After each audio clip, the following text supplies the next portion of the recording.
Kak, coba cross check dulu. Lihat dulu, lihat di cermin.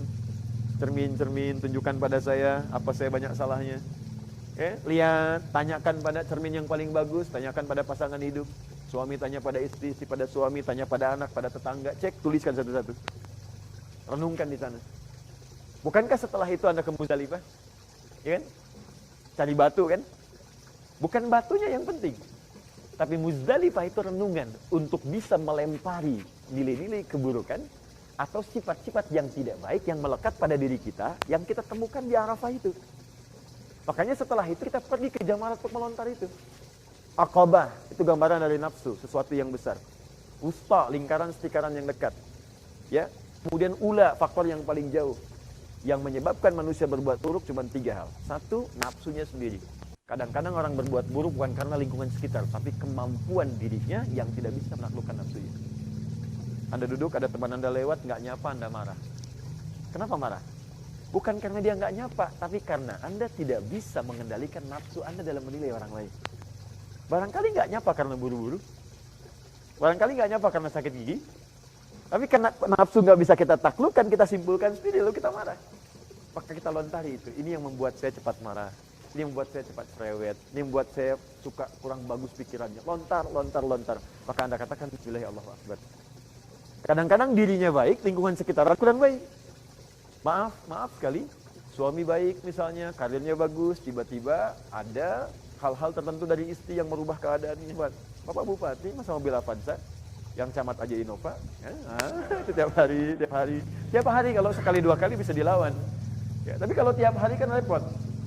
Ya, dan tidak sedikit orang yang karirnya tinggi, itu kadang-kadang jatuh karena kepribadian atau karakteristik pasangannya. Sama istri berhijab sebelum menikah sudah bagus hijabnya.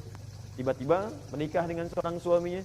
Awal-awal baik, tiba-tiba masuk kantor. Di kantor ada family gathering. Ya, kata suaminya, mah lepas dulu dong jilbabnya. Cuman sebentar aja. Anda bayangkan, situasi itu sering terjadi. Atau lingkungan yang jauh. Anda dari Indonesia, tiba-tiba ke Glasgow. Sampai di sini ketemu lingkungan teman-teman. Sampai harus lepas hijab yang perempuan misalnya. Atau ikut kegiatan yang bukan sebetulnya nggak pernah kita kerjakan. Dan kita tahu itu nggak baik. Faktor lingkungan itu ula namanya. Maka Anda lontari. Lontar. Begitu dilontar, itu hilang.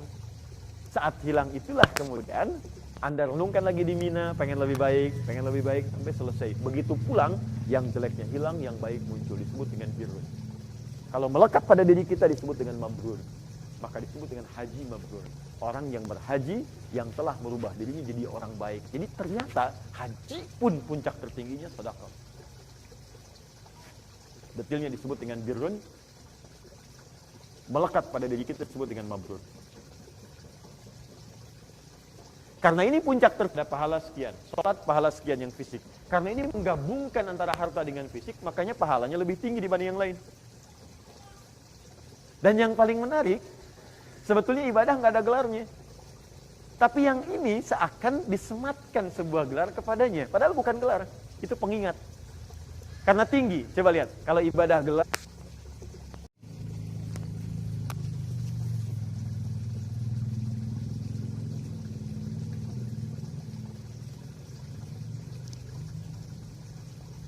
ada gelar kan? Infak nggak ada gelar, zakat nggak ada gelar, kemudian haji, tapi haji diberikan nama. Ternyata nama itu bukan gelar.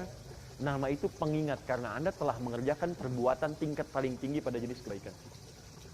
Yang kalau yang ini dapat, maka akan berpengaruh pada semua. Bukankah haji menepikan yang jelek?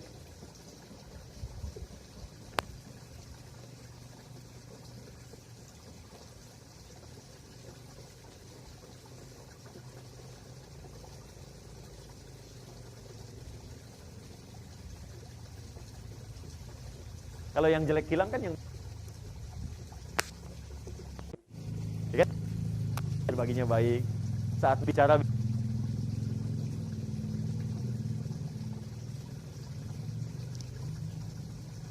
misal ada seorang pulang namanya Asep. Ketika pulang haji disebut Haji Asep. Orang Arab menyebut haji bukan ingin memberikan gelar, tapi sebagai pengingat.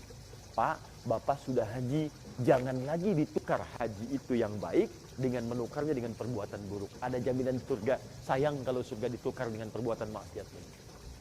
Makanya kalau ada yang menyebut haji pada yang sudah haji, Anda jangan bangga. Pulang makanya ketika disebutkan kenapa harus sholat, turun ayat innas sholata tanha anil fahsya'i wal munkar, surah 29 ayat 45. Kalau sholatmu baik, pasti akan tercegah dari dua jenis keburukan.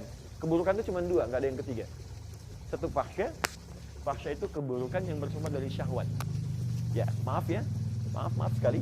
Misalnya kata-kata yang kotor, jorok, pornografi, porno aksi, LGBT, itu fahsya. Ya, itu fahsya. LGBT itu fahsya.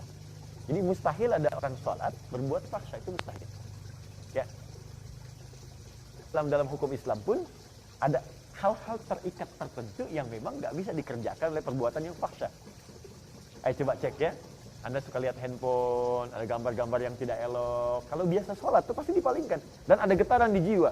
Jangan lakukan. Palingkan. Itu otomatis tuh. Mungkar perbuatan yang diingkari oleh hati. Sumbernya nafsu perut dengan akal. Maaf, mencuri itu mungkar. Korupsi mungkar. Menipu itu mungkar. Menyontek itu mungkar. Plagiat itu mungkar. Ya. Jadi mustahil ada orang sholat berbuat mungkar, itu mustahil. Jadi kalau ada orang sholat sedang berselisih, ini baru keluar sholat dari ribut misalnya. Ya. Bid'ah tuh tadi tuh. Apa kamu? Salah tuh. Ya.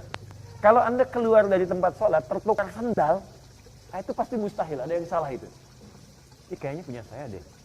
Bukan deh, yang itu deh dipakai padahal dia ke masjid nggak pakai sendal. Ini pasti ada yang salah.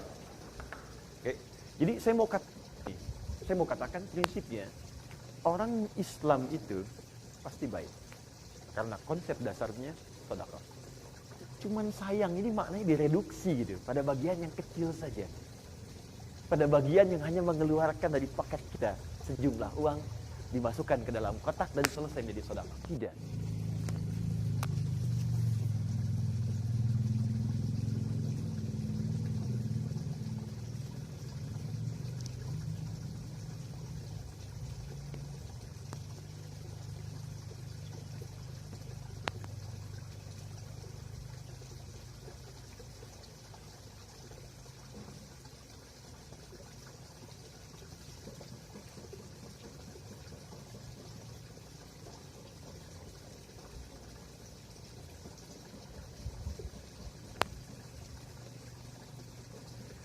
Insya Allah banyak manfaat kalau kita yakin dengan akhirat. Ya, karena ada orang-orang yang nggak yakin dengan akhirat, jadi hidupnya untuk sementara dunia saja. Itu sudah ada di zaman jahiliyah, sudah ada. Wa ma yuhlikuna illa dahru. Kami nggak akan ada lah kehidupan lagi nanti. Paling-paling kami meninggal selesai hidup, nggak akan hidup lagi. Jadi kalau ada orang yang sekarang punya prinsip begitu, siap-siap bikin kaya sekarang. Mumpung masih hidup, ntar kalau udah meninggal nggak ada kehidupan lagi. Itu orang terlambat. Sudah ada yang begitu. 15 abad yang lalu umat jahiliyah sudah begitu. Jadi kalau ada manusia yang sekarang seperti itu lagi, bukan modern namanya, itu kembali ke jahiliyah. Ya, baik. Dan mengingat akhirat itu nggak akan ada rugi. Sama aja kan hidup. Ya, Anda pilih mana? Senang dunia, nastapa akhirat, atau senang akhirat, merana dunia? Pilih mana? Oh, masya Allah. Oke, nggak apa-apa, it's happening. Nggak apa-apa. Ya, biasanya memang begitu. Di antara dua pilihan yang sulit, ya terjebak di antara dua cinta, maka yang ketiga itu yang paling mulia. Oke. Kaya tapi gelisah atau miskin tapi tenang, pilih mana? Ya, kaya tapi tenang. Oke. Makanya konsep yang ditawarkan oleh Islam tidak memilih satu di antara dua, tapi mencari yang ketiga. Maka turunlah kemudian konsep di Al-Baqarah ayat 201. Rabbana atina fid dunya hasanah wa fil akhirati hasanah wa qina adzaban nar. Baik, ya Allah anugerahkan kepadaku semua kemuliaan di dunia yang mampu aku raih, dunia. Wa fil akhirati hasanah, dan di akhirat pun aku baik. Dua-duanya. Ini yang paling menarik. Tapi yang mau saya katakan, kita itu Bapak Ibu sekalian punya konsep harapan di hari kemudian yang sebagian orang nggak yakini itu. Dan ketika kita mengharapkan sesuatu di hari kemudian, itu nggak ada ruginya. Toh wafat juga semuanya sama. Ya kan? Kalau kemudian itu terbukti keuntungan kita karena kita punya persiapan bekal untuk meraihnya. Maka dari itu ketika kita yakin dengan kehidupan akhirat, ya, kalau kita nggak yakin, untuk apa sholat? Untuk apa puasa? Kalau ditanya, kita kan gak akan hidup lagi. Katakan pada orang itu, nanti kalau udah meninggal, kita akan lihat. Sekarang kan lihat, dari mana kamu tahu? Kamu kan belum wafat. Ya, kecuali kalau kamu wafat dulu, kasih tahu saya sekarang. Jadi kalau ada orang berkata, nggak ada kehidupan setelah meninggal, kamu tahu dari mana? Kamu kan masih hidup, belum wafat.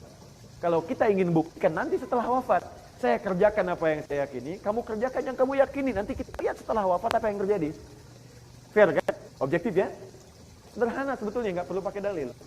Cuman yang mau saya kembalikan, ketika kita yakin ada kehidupan setelah wafat, berarti ada bekal yang harus kita bawa. Gini, contoh paling gampang. Anda dari Indonesia atau ada sahabat kita dari Malaysia atau beberapa yang lain, bukankah mau ke Glasgow ini? Mesti ada bekal. Bahkan syaratnya juga beda dengan kita tinggal. Mesti ada visa, mata uangnya beda, bekalnya juga tidak serupa. Anda bayangkan, pindah antar tempat di dunia saja, itu bekalnya bisa lain. Pindah tempat di dunia saja, bekalnya beda. Silahkan cek baliknya. Keluar Asia, bekalnya beda. Maka bagaimana ketika kita meninggalkan dunia?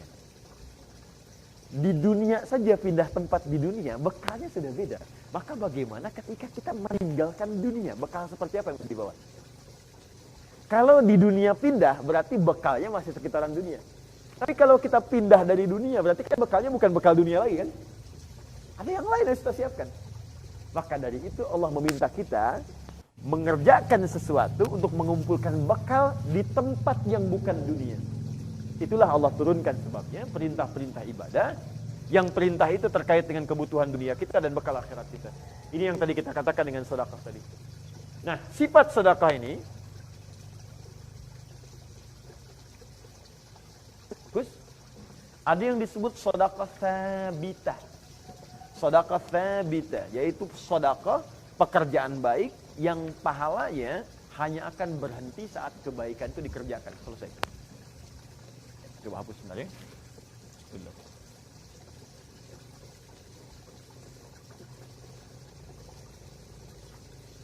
Datang sendiri, berangkat sendiri, tulis sendiri, hapus sendiri. Ya.